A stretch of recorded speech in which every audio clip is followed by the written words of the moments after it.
Assalamualaikum warahmatullahi wabarakatuh. Warahmatullahi wabarakatuh. Selamat malam dan salam sejahtera untuk kita semua. Yang saya hormati Bapak Nanda Narendra Mufano, SEMM, selaku dosen pengampu mata kuliah Manajemen Operasional, serta teman-teman mahasiswa yang saya banggakan. Perkenalkan, saya Azmi Ajriah dengan NIM 2422107. Pada kesempatan kali ini, saya akan mempresentasikan materi yang berjudul Konsep Dasar Peran dan Strategi Keunggulan Bersaing dalam Manajemen Operasional serta Evaluasi Kinerja Operasional yang Terintegritas. Baik, langsung saja kita mulai ke pembahasan materi. Tujuan penelitian. Tujuan dari pembahasan ini ada beberapa hal. Yang pertama itu memahami konsep dasar dan ruang lingkup manajemen operasional. Yang kedua, menjelaskan peran manajemen operasional sebagai fungsi strategis dalam perusahaan.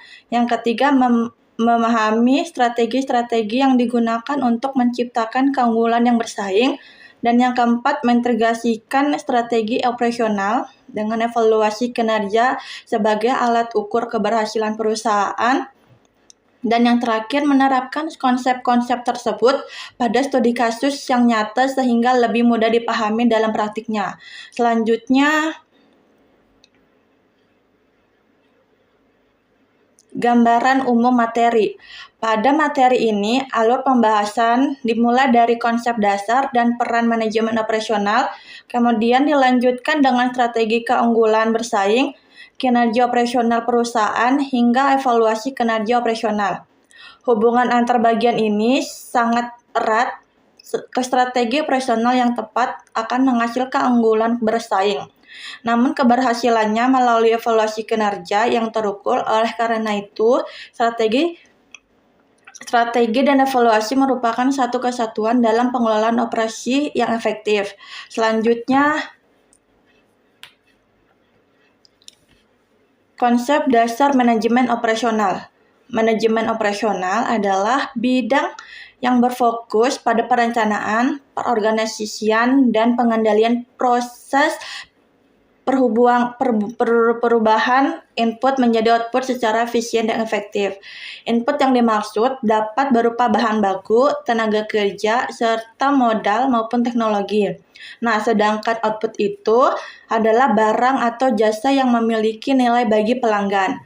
Ruang lingkup manajemen operasional meliputi perencanaan produk, kapasitas, lokasi, dan tata letak, pengendalian proses produksi, sistem informasi, serta aspek lingkungan operasional.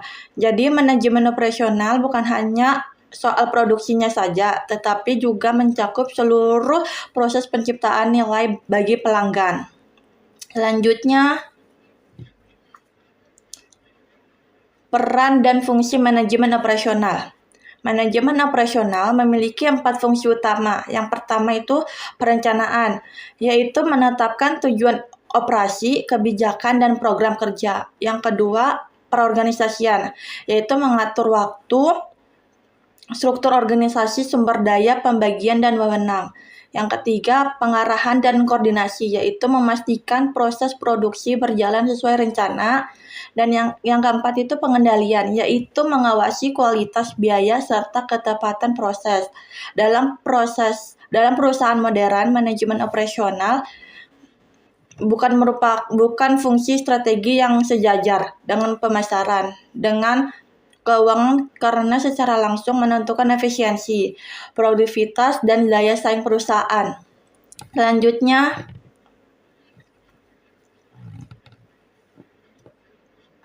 strategi keunggulan bersaing.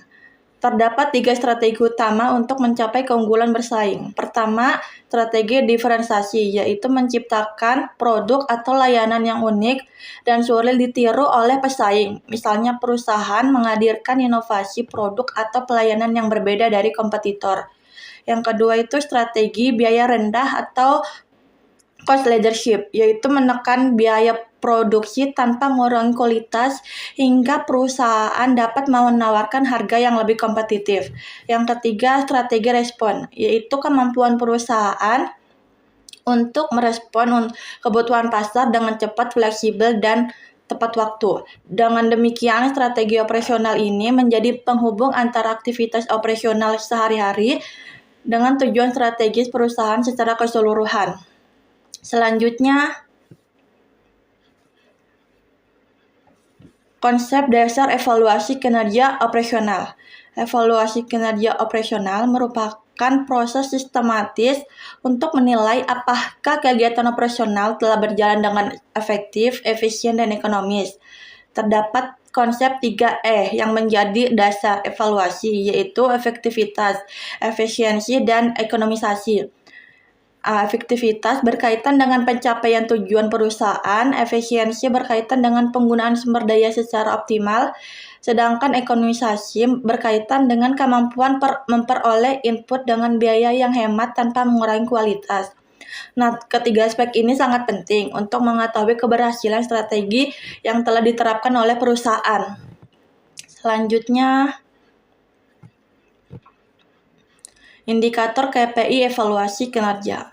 Untuk mengukur kinerja operasional, perusahaan menggunakan KPI atau Key Performance Indicator. Beberapa indikator yang umum digunakan antara lain produktivitas, cycle time, tingkat kualitas produk, utilasi kapasitas, tingkat kesalahan, dan kepuasan pelanggan. Pemilihan KPI harus disesuaikan dengan strategi perusahaan. Jika pada biaya rendah, maka indikator efisiensi biaya menjadi prioritas.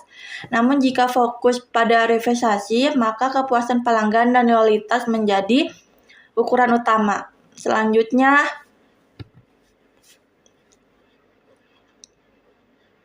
metode dan proses evaluasi.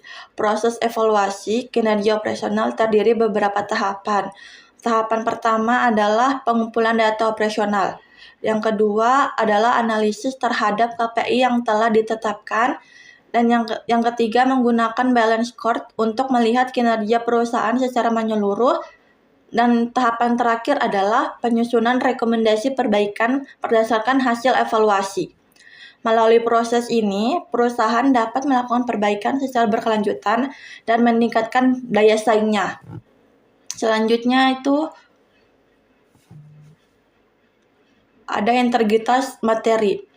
Seluruh materi ini sebenarnya membentuk sebuah siklus yang saling berkaitan. Konsep dasar manajemen operasional menghasilkan strategi keunggulan bersaing. Strategi tersebut kemudian dievaluasi melalui pengukuran kinerja operasional. Hasil evaluasi selanjutnya digunakan sebagai umpan balik untuk menyempurnakan strategi berikutnya.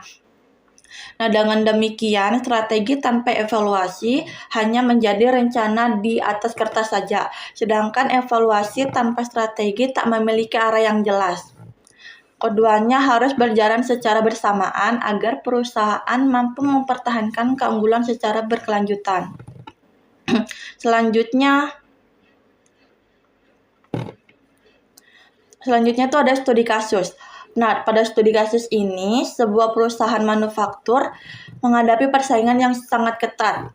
Perusahaan menerapkan strategi diferensiasi produk dan efisiensi biaya produksi untuk mempertahankan pangsa pasar. Namun, masalah yang muncul adalah belum adanya indikator kinerja yang jelas untuk mengukur keberhasilan strategi tersebut. Beberapa kondisi yang terjadi adalah pertumbuhan penjualan yang stagnan, biaya produksi yang belum dipantau secara sistematis, serta belum adanya evaluasi berkala. Nah, hal ini menunjukkan bahwa strategi yang baik tetap memerlukan sistematis serta belum adanya evaluasi berkala. Selanjutnya, analisis dan rekomendasi. Berdasarkan studi kasus tersebut, dapat dianalisis bahwa strategi perusahaan sebenarnya adalah sudah berjalan. Namun tanpa evaluasi kinerja yang struktur, perusahaan sangat sulit mengetahui apakah masalahnya berada pada aspek aktivitas, efisiensi, atau ekonomisasi. Nah, oleh karena itu, rekomendasi yang dapat diberikan adalah pertama, menetapkan KPI sesuai strategi yang dipilih. Yang kedua, menerapkan balance score agar evaluasi dilakukan secara menyeluruh. Yang ketiga, melakukan evaluasi secara berkala, misalnya setiap triwulan. Keempat, menggunakan hasil evaluasi sebagai dasar untuk memperbaiki strategi operasional di masa depan. Selanjutnya itu ada kesimpulan. Sebagai penutup, terdapat beberapa poin yang penting disimpulkan. Manajemen operasional memiliki peran strategis dalam mengubah input menjadi output secara efisien. Keunggulan bersaing dapat dicapai melalui strategi defisiensi, biaya rendah, maupun respon yang cepat terhadap pasar. Evaluasi kinerja operasional menjadi alat untuk mengukur aktivitas, efisiensi, dan ekonomisasi perusahaan. Strategi bersaing dan evaluasi kinerja saling melengkapi dalam siklus strategi yang berkelanjutan. Selain itu, KPI dan balance score merupakan instrumen penting untuk memastikan bahwa strategi yang diterapkan benar-benar memberikan hasil yang optimal. Selanjutnya itu pada bagian referensi, materi yang saya sampaikan disusun berdasarkan beberapa sumber yang relevan dan dapat dipertanggungjawabkan secara akademik. Referensi utama yang digunakan meliputi buku-buku manajemen operasional, jurnal ilmiah, serta sumber pendukung lainnya yang berkaitan dengan konsep dasar operasional, strategi keunggulan, bersaing, dan evaluasi kinerja operasional. Sumber-sumber tersebut menjadi landasan dalam penyusunan materi sehingga informasi yang disampaikan dapat dipahami secara lebih komprehensif dan sesuai dengan akademik yang berlaku. Demikian pemaparan materi yang dapat saya sampaikan mengenai konsep dasar, peran, strategi, keunggulan bersaing, dan evaluasi kinerja dan manajemen operasional. Baik, saya membuka sesi tanya jawab. Apabila terdapat pertanyaan, boleh silahkan angkat tangan. Baik, Hanita Rahmawati, boleh? Perkenalkan, nama saya Hanita Rahmawati. Saya ingin bertanya, mengapa strategi keunggulan bersaing tidak akan memberikan hasil yang optimal jika perusahaan tidak melakukan evaluasi kinerja operasional secara berkala? Baik, saya akan menjawab pertanyaan dari Hanita Rahmawati. Strategi keunggulan bersaing hanya akan berhasil jika pelaksanaannya berjalan sesuai dengan rencana. Evaluasi kerja operasional berfungsi untuk mengukur apakah proses kerja sudah efektif dan efisien. Tanpa evaluasi, perusahaan tidak dapat mengetahui apabila strategi yang diterapkan berhasil, mengalami hambatan, atau perlu diperbaiki. Nah, oleh karena itu, evaluasi menjadi dasar untuk melakukan perbaikan berkelanjutan. Apakah bisa diterima, Hanita Rahmawati? Baik, terima kasih jawabannya. Terima kasih kembali. Baik, selanjutnya. Baik, silakan Nopi. Perkenalkan, nama saya Novendriantana Norahmi. Saya izin bertanya, apa sih tantangan terbesar yang biasanya dihadapi perusahaan ketika mereka menerapkan sistem evaluasi kinerja operasional? Dan bagaimana cara mengatasinya? Terima kasih. Terima kasih. Baik, di sini saya akan menjawab pertanyaan dari Novianti. Tantangan yang sering muncul antara lain penempatan KPI yang berkurang tepat, data yang tidak akurat atau tidak lengkap, kurangnya komitmen karyawan terhadap evaluasi, revitansi terhadap perusahaan. Nah, cara mengatasinya adalah menetapkan KPI yang jelas, menggunakan sistem informasi yang baik, memberikan pelatihan kepada karyawan, serta membangun budaya evaluasi dan perbaikan berkelanjutan. Apakah bisa diterima, Novianti? Baik, terima kasih kembali. Selanjutnya, ada yang ingin bertanya lagi? Baik, Nomi. Saya namanya Stefania, izin bertanya, bagaimana perusahaan menentukan KPI yang tepat agar sesuai dengan strategi yang ditetapkan? Baik. KPI yang harus disesuaikan dengan tujuan strategi perusahaan, yaitu strategi diferensiasi. KPI dapat berupa tingkat kepuasan pelanggan, kualitas produk, jumlah inovasi, dan loyalitas pelanggan. Yang kedua itu strategi biaya rendah. KPI lebih berfokus pada efisiensi biaya produksi, produktivitas, dan pengurangan pemborosan. Yang ketiga itu strategi respon cepat, yaitu KPI dapat berupa waktu pengiriman, kecepatan pelayanan, dan waktu pelayanan pemesanan. Dengan demikian, KPI harus mampu mengukur keberhasilan strategi yang dipilih.